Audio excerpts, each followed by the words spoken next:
This is KGW News at noon. Our story at noon, flooding rains and high winds are impacting the Northwest. Good afternoon. I'm Evan Hudson. Thank you so much for joining us today. Taking a live look outside at some of our ODOT cams, we are tracking multiple closures right now. Highway 43 is closed at Palatine Hill Road. That was caused by downed trees. Out in the gorge, the old Columbia River Highway is still closed due to flooding and slick conditions. I-84 is super slow going right now with bumper-to-bumper traffic. On the coast in Newport, the Yaquina Bridge is being impacted too. A flipped semi is slowing down traffic, and that semi has company. This is a video of one on I-5 in the Lake Oswego-Tigard area. The truck crashed and flipped this morning near Boones Ferry Road. We're told the semi hydroplaned and 5 other cars were involved. All northbound lanes were shut down for hours, but at least one lane is getting through now. Crews are trying to clear the truck. And take a look at this. This was the situation on Highway 30 last night. This afternoon, things still aren't much better. Eastbound lanes are now open, but it's still slow going. All of that standing water on the road looks like a swimming pool there. And it just keeps coming and coming. This is happening all around the metro as that snow and ice melts and combines with new rainwater. And be cautious of low-lying areas. Look at the I-5 underpass at North Columbia Boulevard in North Portland. The water got so deep, 2 drivers were trapped inside their car and couldn't get out. Tow truck drivers came and got those vehicles out of there, and the drivers are okay. But it's a reminder to not drive into high water. You never know how deep it really is, and it'll ruin your car. And out at Mount Hood today, all lifts are now closed due to extreme winds. And no matter where you are today, Rod, this weather's intense. Take a breath, right? Whew. Yeah, and I want to point out that the flood issues, for the most part so far, have been runoff issues, producing the flooding on area roadways and that sort of thing that Evan just told you about. In terms of our rivers and streams, Fannel Creek has popped up above flood shades. That'll come back down this afternoon. The Clackamas River down in Estacada is supposed to be about a foot within flood stage, but go no higher, and that will come back down. So at least for the most part, our main waterways are staying in their banks. Here's a look at what's going on. The low pressure system on the back side of this storm still in the process of slowly moving inland. We have steady rain blanketing the area right now. Here are the latest winds. We're under a high wind warning up and down the I-5 corridor through 4 p.m. this afternoon. That verbiage and timing from the Weather Service has changed a little bit since sunrise this morning. Right now, 31 mile per hour, well, mostly 30 something, right? McMinnville, Hillsborough, Portland, and Troutdale. The wind coming up from the south. We have 39 in Newport, 43 up in Astoria. And notice, Bend is windy, Pendleton southwest of 44. Much of our state has some sort of a wind warning or advisory posted through the afternoon hours. Temperatures that were in the mid-50s early this morning are now starting to cool down to the 40s. That's a sign that we are starting to get a bit of a westerly wind coming in. We've been watching temps in the gorge. They have warmed. Cascade Locks is in the 40s. But we still have temperatures just above freezing in Mosier. Warming is expected to continue in the gorge. Here's Yaquina Bay. That camera is really bouncing today. At the time we had that traffic difficulty over the Yaquina Bay Bridge, we had a wind gust of 78 miles per hour almost at that exact time. Portland's at 50. I want to point out, Evan, the wind warning for the valley again expires at 4. And I really think once we get into this evening, our weather will very quickly start to concern. Back to you. Good news of some relief there, Rod. Thanks so much. We want to give you an update on power outages. Portland Journal is reporting almost 2,000 outages with over 82,000 customers affected. Majority of those at noon are in the Portland and Salem area. A lot of our coastal counties are also getting hit hard. Pacific Power reporting a bunch of outages from Portland to Astoria to Corvallis with over 25,000 customers affected. And finally, about 27,000 people are without power in Clark County, mainly in the Brush and Prairie and Ridgefield areas. If you're headed to the coast, the National Weather Service says expect big waves. Yesterday there were breakers over 20 feet, but today they could get as high as 35 feet. The National Weather Service cautions that so-called rogue waves that seem to come out of nowhere could occur at any time, so be careful out there. From the coast to the gorge, we want to know what your area looks like. Text photos or tips to 503-226-5088, and we'll share that information as it comes in.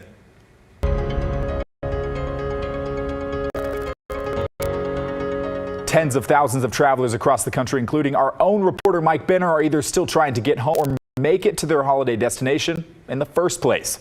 While troubled airlines keep stacking up. I caught up with some travelers who've been forced to wait days for that makeup flight. Chaotic customer service lines at PDX are the product of 2 days of major flight cancellations due to icy conditions. On Friday alone, more than 270 flights in and out of Portland were called off. More flights were canceled on Saturday, and rebooking options are scarce.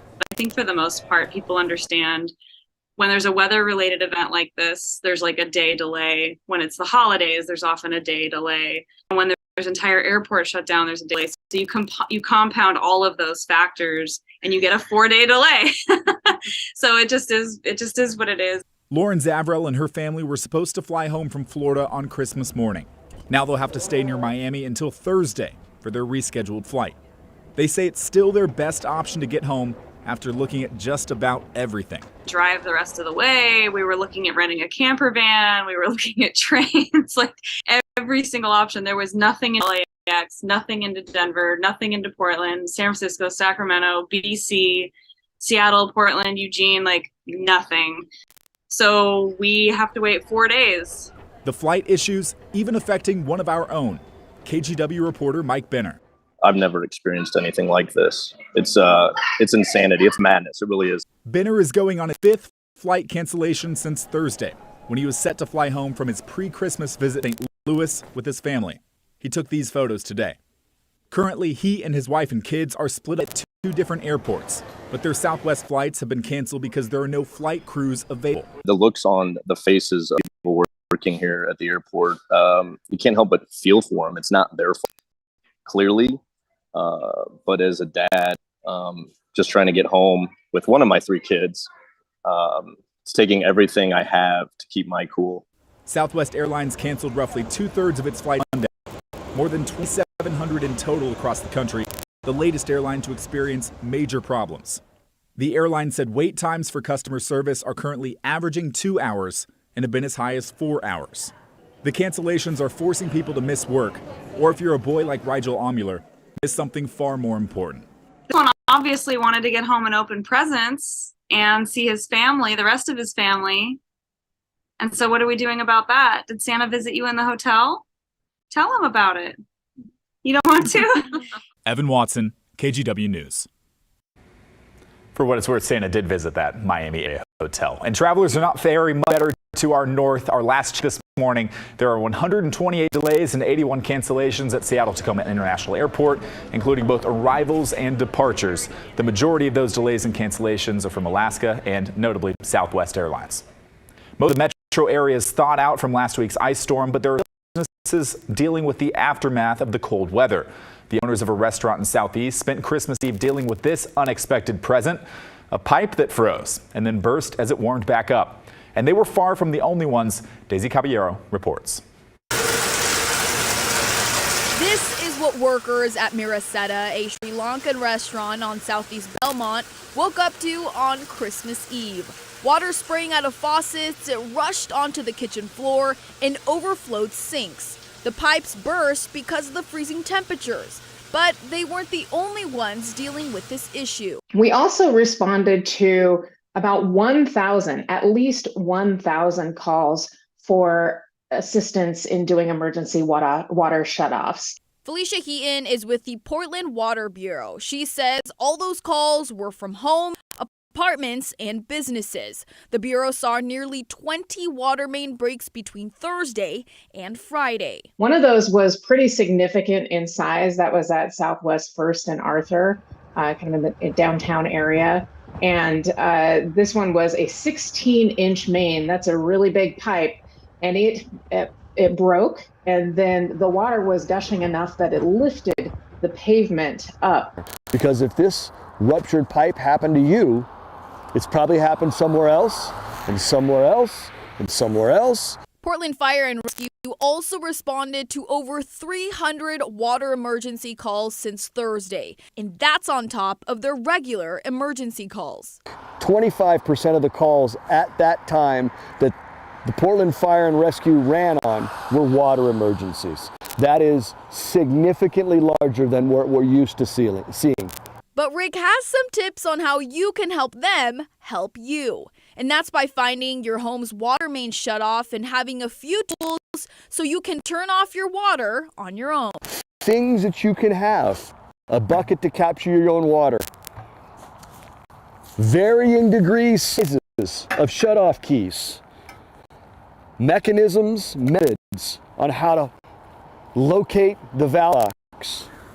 Another trick to stop your pipes from freezing is by leaving a pencil-width stream on all your sinks to keep that water flowing. You know, main breaks and frozen pipes aren't picky, so they just happen all over the place. So we've responded to folks all over the city. You can find more tips and tricks to prevent your pipes from freezing on KGW.com. Daisy Caballero, KGW News.